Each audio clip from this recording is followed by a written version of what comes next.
कहानी का सरनामा है विस। सुनो गल सुनो। वो बहुत विचारी हो के बोलती है। मैनू पता है तुसी थके हो, इन्नी दूर का सफ़र किया है, पर जे अज मैनू अनार लिया दिओ तो मैं फ्रूट चाट तैयार करने विच कामयाब हो जावां। बाकी सारियां लोड़ींदियां शैवां तुहाडे आवन तो पहलां ही तैयार पईआं ने। उन्हों चंगी तरह पता है कि मैनू फ्रूट चाट विच दिलचस्पी है, ना ही अनार विच। फिर भी मैं उहदी खातिर बो वालियां जराबां ला के कैंची जुत्ती पैरां विच अड़ान तो पहलां बैल्ट नाल कस के कुटी शर्ट नूं बाहर कढ़िया, एक पॉइंट बैल्ट ढिला करके ते मेरा सफ़र शुरू हो जाता है। बाज़ार विच आंदियां जांदियां खरीदारां वल, आड़तियां वल, कमीशन एजेंटां वल, दो नुकरां मुड़ के चौक विच जूस वाले दे नाल ही फ्रूट शाप ते जा खलोंदा हाँ। पूरी फ्रूट शाप विच देखना हाँ, दुकानदार नूं आखना अद्धा किलो अनार दे देना। अपनी जीन्स दी पैंट वाली मुड़के नाल गिली हुई जेब वल हथ वधांदा हाँ। ओदे सुके हथ बुल हिले, फिर गंदे दंदां चों आवाज़ निकली। इस मौसम विच घट ही अनार विकदे ने, इसलिए नहीं लिआंदे। फिर वो मेरी परेशानी विच घाटा करना चाहता है तो अपना मूँह ढिला कर लैंदा है। तुहानूं बाज़ार दे शुरू तो मिल जाणगे। उत्थे शबीरे कोल होंदे ने। वो शबीरे लफ्ज़ ते जोर दिंदा है। वो जूसां सूशां वालियां नूं सप्लाई करदा रहिंदा है। मैं जेब वल हथ वधिया, हथ छड्ड के कफां दे बटन खोल के बाहां टोंक के पैर घसीटदा हाँ। हाँ हाँ, मन दे पैर जिन्हां नूं हुणे ही मैं इस बाज़ार तो लैके आ रहा। जांदियां सवेरे जिन्नी काली हुंदी है, आंदियां उस तो कोई दो कु गुना वध जांदी है। जांदियां ही पानी दी बोतल मूँह नाल ढीक लैना वां। बूटां दे तस्मे खोलदियां अपने काले हुंदे हत्थां वल वेखना, जिहड़े आए दिहाड़ बुढ़ापे दी होर मिसाल दे रहे ने। हाले कल दी गल है, इत्थे जिहड़े सुनहरी जे कूले वाल हुन, वो काले शाह हुंदियां वेखदियां वेखदियां भी वाह चिर हो गया। चीची दे वालां नूं सड़ियां हाले 2 दिन ही होए ने। चाह दी पतीली सिरकी ते चुल्हे ते अध कु रुड़दियां संभालदा हाँ। अग वालां नूं लग गई ते वाल अजे सुंगड़े कि जुस्से नालों मुक ही गए। टुरदा मैं शबीरे दी दुकान तक अपड़ जाना, जिथे वड्डे वड्डे बल्बां नाल दुकानां नूं सजाया गया। नाशपाती वर्गे चाइना तो आया फल बहुत वड्डे वड्डे करेटां नाल शो पीस के तौर पर सजावट नाल लगा है, जो आवन वालियां गड्डियां कारां दे विच बैठे खास क्लास के लोगों नूं अपने वल खिंचदा है। कई कारां दी भीड़ हुंदी है जदों भी मैं इस बस स्टॉप तो दफ्तरों आंदियां जांदियां इधर वेखना वा। सुनिया है वो दुगना कीमत वेचदा है, फिर भी सब तो वध वेच लैंदा है। अज मैं सोचिया कोई गल नहीं, वध पैसे लगदे ने लग जावन, पर उहदे मत्थे वट नहीं आना चाहिए। नहीं तो उस किन्ना चेरी इस गल नूं मिहना मार के सुनाना है, नाल अपना मूड भी खराब कर लेना है। मैं अपने आप नाल कई सलाहां कर लियां सन। सामने पई अनार नूं वेख के अपनी टोर तेज़ कर लई। फिर घर अपड़दियां ही मैनूं जानकारी मिली कि आटा ना होने करके रोटी नहीं पक सकी, सिर्फ काले चनियां दा सालन पिया है। पिछली गली लगे तंदूर दे रश नूं अखां दे सामने लियाना चाहना, तां जे जल्दी जल्दी सब काम निबड़ जान मगरों फिर सुख नाल सुख मिले। रोटी लैण लई निकलना, राह विच बंद खलोतियां गड्डियां पारों दूजी गली वल मुड़ना पैंदा है। चंद मिंटां विच ही गली विच गड्डियां आन खलोतियां उत्थे जिथे लूला नाई रहिंदा सी। यह नाइयां दा पहला मुंडा है जो लूला ही जम्मिया है। अजकल अपने घर दे बूहे दी दलीस ते बैठा आंदियां जांदियां नाल हथ मिलांदा है, फिर दुआवां बदुआवां दिंदियां अपना पैसा कमांदा रहिंदा है। कई बारी मैं जेब विच मौजूद सारा भाण उहदे अगे रख देना। सुनिया वो बाज़ार वल जांदियां जनानियां नूं जिहड़ी बदुआ भी देवे वो पूरी हो जाती है। पहल दी गल है, मतलब लोगों ने यह कढ़िया कि अज तक वो जनानी औंतरी लगी फिरती है। किहड़ी जनानी? एक नवीं विआही ने उसनूं कोई पैसा ना दिता तां उसनूं उहने बुड़ करदियां कुछ किया, जिहदा मतलब लोकां यह कढ़िया कि अज तक वो जनानी औंतरी लगी फिरती है। ना उहदे किसी डॉक्टर नूं समझ आंदी है, ना हकीम नूं। ਬੜੀਆਂ ਥਾਵਾਂ ਤੋਂ ਦਮ ਦਰੂਦ ਵੀ ਕਰਵਾ ਬੈਠੀ। ਹੋਰ ਤੇ ਹੋਰ ਅਮਰੀਕਾ ਤੋਂ ਆਏ ਮੁਆਲਿਜ ਤੋਂ ਵੀ ਉਸ ਇਲਾਜ ਕਰਵਾਇਆ। ਅੱਜ ਜੇਬ ਵਿੱਚ ਕੁਝ ਭਾਣ ਨਹੀਂ ਹੈ, ਮੈਂ ਸਿਰਫ ਸਲਾਮ ਉੱਤੇ ਹੀ ਗੁਜ਼ਾਰਾ ਕਰਾਂਗਾ। ਇਸ ਤੰਦੂਰ ਉੱਪਰ ਵੀ ਅੱਜ ਵੀ ਗੈਰ ਮੁਤਵੱਕੋ ਤੌਰ ਤੇ ਭੀੜ ਹੈ। ਤੰਦੂਰ ਵਾਲਾ ਕਿਸੇ ਨਾਨ ਛੋਲੇ ਦੀ ਦੁਕਾਨ ਵਾਲੇ ਦਾ ਆਰਡਰ ਪੂਰਾ ਕਰਕੇ ਰੋਟੀ ਲਾਵੇਗਾ। ਮੈਂ ਵੀ ਉਹਨੂੰ ਰੋਟੀਆਂ ਦਾ ਕਹਿ ਕੇ ਸਾਹਮਣੇ ਸੁਨਿਆਰੇ ਦੀ ਦੁਕਾਨ ਵੱਲ ਤੱਕਣ ਲੱਗਦਾ ਹਾਂ। ਪੇੜੇ ਬਣਾਉਣ ਵਾਲਾ ਦੂਰੋਂ ਹੀ ਤੰਦੂਰ ਦੇ ਪਿੱਛੇ ਖਲੋਤਾ ਮੈਨੂੰ ਵੇਖ ਕੇ ਸਲਾਮ ਕਰਦਾ ਹੈ। ਅਸੀਂ ਕਿਸੇ ਵੇਲੇ ਰੰਗ ਫੈਕਟਰੀ ਵਿੱਚ ਇਕੱਠੇ ਕੰਮ ਕਰਦੇ ਸਾਂ। ਉੱਥੇ ਹੀ ਮੈਨੂੰ ਉਸ ਲਵਾਇਆ। ਉਦੋਂ ਡੇਲੀ ਵੇਜਿਸ 'ਤੇ ਕੰਮ ਕਰਨਾ ਪੈਂਦਾ। ਉਦੋਂ ਮੇਰਾ ਸ਼ਨਾਖਤੀ ਕਾਰਡ ਵੀ ਨਹੀਂ ਸੀ ਬਣਿਆ। ਫਿਰ ਵੀ ਮੈਨੂੰ ਸਿਫਾਰਿਸ਼ ਪਾਰੋਂ ਇਸ ਲਈ ਮੁਲਾਜ਼ਮਤ 'ਤੇ ਰੱਖ ਲਿੱਤਾ ਗਿਆ। ਸਵੇਰੇ 8 ਤੋਂ ਸ਼ਾਮ 5 ਤੱਕ ਕੈਮੀਕਲਸ ਦੇ ਭਰੇ ਡਰਮਾਂ ਨੂੰ ਚੁੱਕਦੇ, ਗੱਡੀ ਵਿੱਚ ਰੱਖਦੇ, ਗੱਡੀ 'ਚੋਂ ਲਾਂਦੇ, ਖਾਲੀ ਡਰਮ ਕਦੇ ਅੰਦਰ ਗੋਦਾਮ ਵੱਲ ਰੱਖਣ ਦੇ। 3 ਵਜੇ ਮੋਟੀ ਛੋਲਿਆਂ ਦੀ ਦਾਲ ਤੇ ਤੰਦੂਰੀ ਰੋਟੀਆਂ ਨਾਲ ਢਿੱਡ ਭਰਦੇ।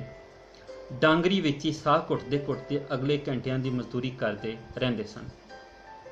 5 ਵਜੇ ਦੇਸੀ ਸਾਬਣ ਨੂੰ ਪਿੰਡੇ ਤੇ 2-3 ਵਾਰ ਮਲ ਕੇ ਲਾਂਦੇ, ਮੈਲ ਕੱਢਦੇ, ਹੱਥ ਧੋਂਦੇ, ਵਾਲਾਂ ਨਾਲ ਚਿੰਬੜਿਆ ਕੈਮੀਕਲ ਵੱਖਰਾ ਕਰਦੇ ਅਗਲੇ ਦਿਹਾੜ ਦੀ ਮਿਹਨਤ ਲਈ ਤਿਆਰ ਹੋ ਜਾਂਦੇ। ਰਾਤ ਤਾਰਿਆਂ ਭਰੀ ਹੁੰਦੀ ਜਾਂ ਬੱਦਲ ਵਿੱਚ ਲੁਕਿਆ ਚੰਨ, ਇਹ ਸਭ ਮੰਜ਼ਰ ਪੈਦਾ ਹੋਣ ਤੋਂ ਪਹਿਲਾਂ ਹੀ ਖੁੱਲ੍ਹੇ ਅਸਮਾਨ ਥੱਲੇ ਇੱਕ ਲਾਸ਼ ਵਾਂਗ ਉਲਾਨੀ ਮੰਜੀ ਤੇ ਮਰ ਜਾਂਦੇ। ਹਾਂ, ਉਸ ਮਰਨ ਜੀਵਨ ਦੇ ਦੌਰ ਵਿੱਚ ਹੀ ਉਹ ਅਸਮਾਨੀ ਲੱਥੀ ਹੂਰ ਵਾਂਗ ਜਾਪਦੀ ਸੀ।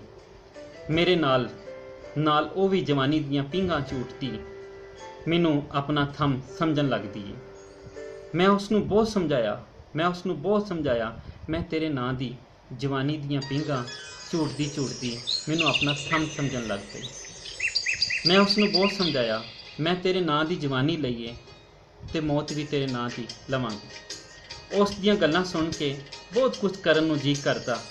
ਕਈ ਵਾਰੀ ਤਾਂ ਆਪਣੇ ਆਪ ਤੋਂ ਡਰਨ ਤੋਂ ਪਹਿਲਾਂ ਉਸ ਨਾਲ ਕਿਸੇ ਪਹਾੜ ਤੇ ਜਾ ਕੇ ਵਸ ਵੀ ਲਿਆ। ਐਸੇ ਲਈ ਅੱਜ ਵੀ ਮੈਨੂੰ ਜਿੰਨਾ ਆਪਣਾ ਆਪ ਯਾਦ ਏ, ਉਹਦੇ ਹਵਾਲੇ ਨਾਲ ਹੀ ਯਾਦ ਆਉਂਦਾ ਹੈ। ਮੈਂ ਤੁਰਦੀ ਹੋਈ ਲਾਸ਼ ਵਾਂਗ ਬਣ ਜਾਂਦਾ ਹਾਂ। ਉਹਨੇ ਹੀ ਮੈਨੂੰ ਮੇਰੇ ਹੋਣ ਦਾ ਥੋੜ੍ਹਾ ਜਿਹਾ ਅਹਿਸਾਸ ਦਵਾਇਆ ਸੀ। ਤੇ ਅੱਜ ਇਹ ਕਿਵੇਂ ਹੋ ਗਿਆ? ਆਪਣੇ ਦੋਸਤ ਨੂੰ ਫੋਨ ਕਰਦਿਆਂ ਉਹਦੀ ਯਾਦ ਨਾਲ ਜੁੜੀ ਰਿੰਗਟੋਨ ਲੱਗੀ ਸੀ।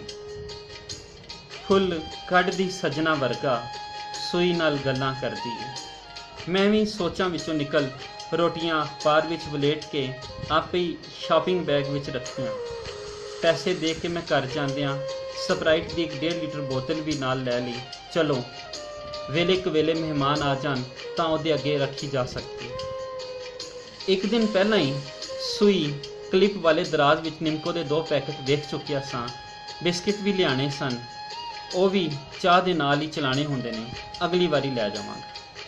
ਸੁਬਾਹ ਵਾਸਤੇ ਆਲੂ ਗੋਸ਼ਤ ਵੀ ਲੈ ਜਾਣੇ ਚਾਹੀਦੇ ਨੇ, ਕਿਉਂ ਜੇ ਕੱਲ ਮੈਨੂੰ ਜਲਦੀ ਛੁੱਟੀ ਹੋ ਜਾਣੀ ਹੈ।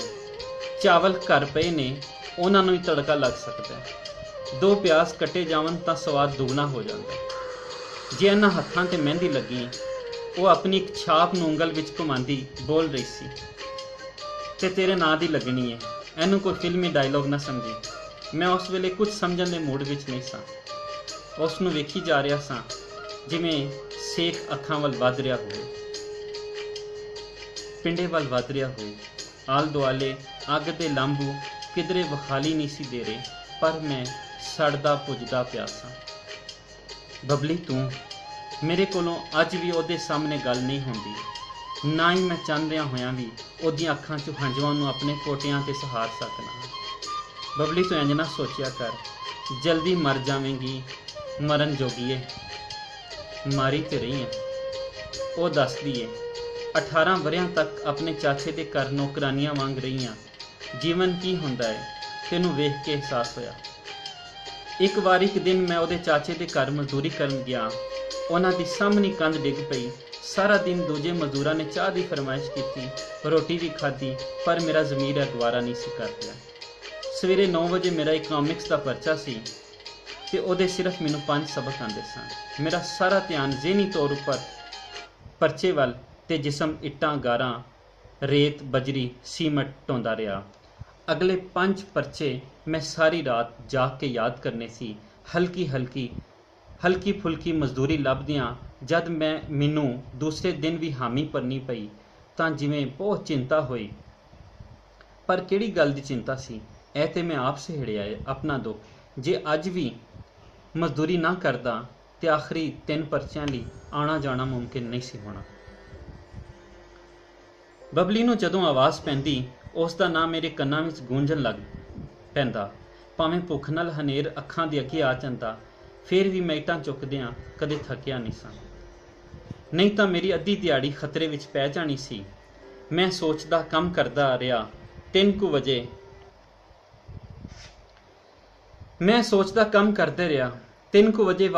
ਮੇਰੇ ਵਾਸਤੇ ਚਾਹ ਬਣ ਕੇ ਆਈ ਤੇ ਇੱਕੋ ਹੀ ਸਟੀਲ ਦਾ ਮੱਗ ਜਿਹੜਾ ਮੇਰੇ ਸਾਹਮਣੇ ਟੋਨੀ ਲਿਆ ਕੇ ਰੱਖਦਿਆਂ ਕਿਹਾ, ਬਾਜੀ ਬਬਲੀ ਨੇ ਕਲਵਾਇਆ ਹੈ, ਸਿਰਫ ਤੁਹਾਡੇ ਲਈ। ਮੈਂ ਇਹ ਵਾਪਸ ਨਹੀਂ ਲੈ ਕੇ ਜਾਣਾ। ਇਹ ਉਹਦੀ ਚਾਹ ਦੀ ਚਾਹ ਸੀ ਜਿਹੜੀ ਮੇਰੇ ਅੰਦਰ ਉਹਦੇ ਵਾਂਗ ਹੀ ਰਲਦੀ ਜਾ ਰਹੀ ਸੀ, ਮਿੱਠੀ ਮਿੱਠੀ, ਕੋਸੀ ਕੋਸੀ, ਸੀਨਾ ਸਾੜਦੀ, ਸੀਨੇ ਦੇ ਅੰਦਰ ਘਰ ਬਣਾਉਂਦੀ ਤੇ ਆਪਣੀ ਅੱਖ ਚੋਂ ਡਿੱਗਿਆ ਹੰਝੂ ਇਸ ਵਿੱਚ ਲੂਣ ਵੀ ਰਲਾ ਦਿੱਤਾ, ਜਿਵੇਂ ਇਹ ਡਿੱਗਰ ਦਾ ਉਹ ਵੇਲਾ ਸੀ ਜਦੋਂ ਬਬਲੀ ਦੇ ਚਾਚਾ ਜੀ ਸੈਰ ਕਰਨ ਨੂੰ ਨਿਕਲ ਜਾਂਦੇ ਸਨ ਤੇ ਅਸੀਂ ਇੱਕ ਦੂਜੇ ਨੂੰ ਤੱਕਦੇ। ਉਹਨੂੰ ਬਹੁਤ ਘੱਟ ਬੋਲਣਾ ਆਂਦਾ, ਮੈਨੂੰ ਬਸ ਉਹਨੂੰ ਵੇਖਣ ਤੋਂ ਵੱਖ ਕੁਝ ਨਾ ਸੁਝਦਾ। ਮੈਂ ਸਿਰ ਨੂੰ ਝਟਕਾ ਮਾਰਦਾ ਤੇ ਦਾੜ ਦੀ ਪੀੜ ਨਾਲ ਅੱਖਾਂ ਅੱਗੇ ਹਨੇਰ ਆ ਜਾਂਦਾ। ਇੱਕ ਪਾਸੇ ਦੀ ਦਾੜ ਨੂੰ ਇੰਝ ਹੀ ਮੈਂ ਕਢਾ ਦਿੱਤਾ ਹੋਇਆ ਹੈ।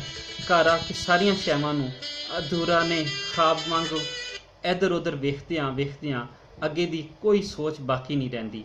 ਫਿਰ ਵੀ ਕਿਸੇ ਨੂੰ ਵੀ ਕਿਸੇ ਦੀ ਕੋਈ ਫਰਕ ਨਾ ਪੈਣ ਵਾਲੀ ਗੱਲ ਹਮੇਸ਼ ਚੇਤੇ ਰਹਿ ਜਾਂਦੀ ਏ, ਕੋਈ ਕਿਸੇ ਵਰਗਾ ਨਹੀਂ ਹੁੰਦਾ, ਕੋਈ ਕਿਸੇ ਵਰਗਾ ਨਹੀਂ ਹੁੰਦਾ। ਉਸ ਅਖਬਾਰ ਉੱਤੇ ਲਿਖਿਆ ਮੁਖੜਾ ਬਬਲੀ ਦਾ ਮੁਖੜਾ ਕਿਵੇਂ ਬਣ ਸਕਦਾ ਹੈ? ਹਵਾ ਦੇ ਐਨੇ ਰੂਪ। ਪਰ ਹੋ ਵੀ ਸਕਦਾ ਹੈ ਜੇ ਸਾਰੀਆਂ ਇੱਕੋ ਜਿਹੀਆਂ ਹੁੰਦੀਆਂ ਤੇ ਰੱਬ ਵੀ ਦੂਜੀ ਹਵਾ ਹੀ ਨਾ ਬਣਾਉਂਦਾ ਤੇ ਨਾ ਹੀ ਦੂਜੇ ਆਦਮ ਨੂੰ ਜਨਮ ਦਿੰਦਾ। ਮੈਂ ਸ਼ੀਸ਼ੇ ਸਾਹਮਣੇ ਖਲੋਤਾ ਆਪਣੇ ਆਪ ਨੂੰ ਵੇਖ ਰਿਹਾ ਸਾਂ। ਅੱਖ ਵਿੱਚ ਹੁੰਦੀ ਇੱਕ ਲਾਲ ਲਕੀਰ ਵੱਧਦੀ ਜਾ ਰਹੀ ਸੀ। ਮੈਂ ਆਪਣੇ ਜੁੱਸੇ ਦੇ ਉਸ ਹਿੱਸੇ ਵੱਲ ਵੇਖ ਰਿਹਾ ਸਾਂ ਜਿੱਥੇ ਸਾਇੰਸਦਾਨ ਕਹਿੰਦੇ ਨੇ ਦਿਲ ਹੁੰਦਾ ਹੈ। ਮੇਰਾ ਦਿਲ ਮੈਂ ਹੀ ਵੇਖ ਨਹੀਂ ਸਾਂ ਸਕਿਆ, ਮੈਨੂੰ ਦਿਖਾਈ ਹੀ ਨਾ ਦਿੱਤਾ। ਆਲੇ ਦੁਆਲੇ ਦੀ ਹਰ ਸ਼ੈ ਧੁੰਦਲੀ ਹੁੰਦੀ ਜਾ ਰਹੀ ਸੀ।